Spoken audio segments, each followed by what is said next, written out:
அனைவருக்கும் வணக்கம். இப்போ நேற்று நியூஸில் கூட நம்ம அம்பேத்கரோட இறந்த தினம், நினைவு தினம் சம்மந்தமாக வந்துச்சு, டிசம்பர் 6ன்னு. அதனால் அவரை பற்றி சில நியூஸ் தொடர்ச்சியாக எல்லா பேப்பர்லையும் சும்மா சின்னதாக வந்திருந்தாலும் நம்ம எக்ஸாம் பாயிண்ட் ஆஃப் வியூவில் கொஞ்சம் கடன்னு பார்த்துடலாம். அவர் 1916லேருந்து நிறைய முயற்சிகள் எடுத்துகிட்டு வந்தார். சமூக நீதிக்காகவும் நிறைய போராட்டங்களில் முக்கியமாக சமூக நீதி தான், தாழ்த்தப்பட்டவர் நாள் தான் அதில் முக்கியமாக இருந்தது. அரசியலமைப்பு உருவாக்குனதுலேயும் அரசியலமைப்பின் தந்தை, இதெல்லாம் நமக்கு தெரியும். இருந்தாலும் ஃபஸ்ட்லேருந்து வந்துடுவோம். 1916 இந்தியாவில் சாதிகள்ங்கிற ஒரு கட்டுரை எழுதுகிறார். ஏன் இந்தியாவில் சாதிகள் இருக்குது, ஏன் கண்டினியூவாக தொடருது அப்படிங்கிறதெல்லாம் பற்றி அதில் சொல்லியிருக்கிறாரு. அடுத்தது 1919 சவுத் போரா கமிஷன் ஒரு கமிஷன் அமைக்கிறாங்க, மான்போர்டு அறிக்கை வெளியிடறதுக்கு முன்னாடி. அந்த அறிக்கையில் இவர் ஆஜராகி தாழ்த்தப்பட்டவரோட பிரச்சனைகள் குறித்து அதில் சொல்கிறார் அந்த குழுவில். அதுக்கப்புறம் 1923 இந்தியாவில் ரூபாயின் பிரச்சனைகள் அப்படிங்கிற கட்டுரை எழுதுகிறாரு. அதுதான் பின்னால் ஆர்பிஐ உருவாக்கத்திற்கான மூல காரணமாக அந்த நூல் அமைஞ்சிச்சு.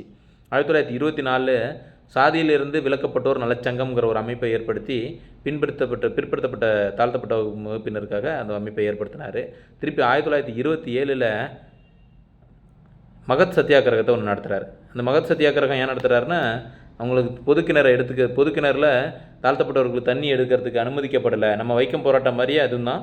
அதனால அந்த சத்தியாகிரகத்தை நடத்துகிறாரு. இதுக்கு என்ன தொடர்புனா, அந்த போராட்டம் நடத்துகிறப்ப எனக்கு வைக்கம் போராட்டம் தான் அந்த மகத் சத்தியாகிரகம் நடத்துறதுக்கு தூண்டுகோலாக அமைந்தது. அது 24, இது 27 அப்படின்னு அம்பேத்கரே அதை சொல்லியிருக்கிறாரு. 27 அதே 27வது வருடம் சமாதா சங்கம் அப்படிங்கிற ஒரு அமைப்பையும் தாழ்த்தப்பட்டவர் நலனுக்காக ஏற்படுத்துகிறாரு.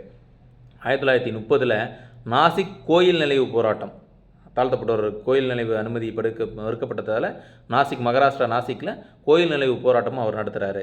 30லேருந்து 32 நடைபெற்ற 3 வட்டமேஜை மாநாடு, 30, 31, 32 மூன்றுலேயுமே கலந்து கொண்ட ஒரு நபர் அவர் தான்.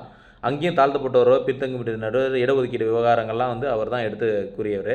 31 பூனா ஒப்பந்தம் அந்த பிரச்சனைக்கு உண்டானது காந்தியோட அவரே அதை சார்ட் அவுட் பண்ணி அவங்க 2 பேரும் கையெழுத்திட்டு அந்த பிரச்சனைகளை இடஒதுக்கீடு கூட்டு தொகுதி இடஒதுக்கீட்டு முறைக்கு அதில் இது பண்ணாங்க. அதுக்கப்புறம் 32லேருந்து 36 வரைக்கும் மத்திய சட்டமன்றத்தில் பம்பாய் சட்டமன்ற உறுப்பினராக செயல்பட்டு நிறைய குரல் கொடுத்தார் சமூக நீதிக்காக. அடுத்து 36 சாதி ஒழிப்புங்கிற ஒரு நூல் எழுதுகிறாரு. அதுதான் நம்ம பெரியார் அவர்கள் அந்த நூலை தமிழில் மொழிபெயர்த்து வெளியிடுறாரு.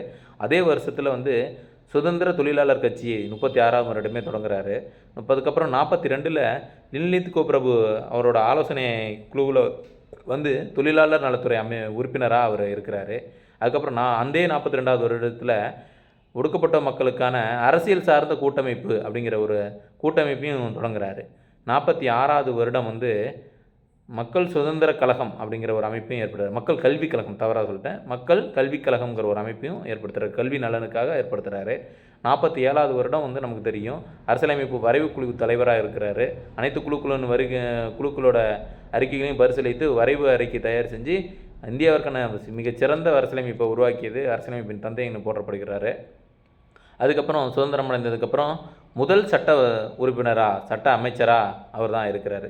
இதுதான். அதுக்கப்புறம் 56வது வருடம் டிசம்பர் 6 நம்ம இந்த பேசுகிறதுக்கான காரணமான அவர் நினைவு தினம் அன்று தான் வருது. நன்றி.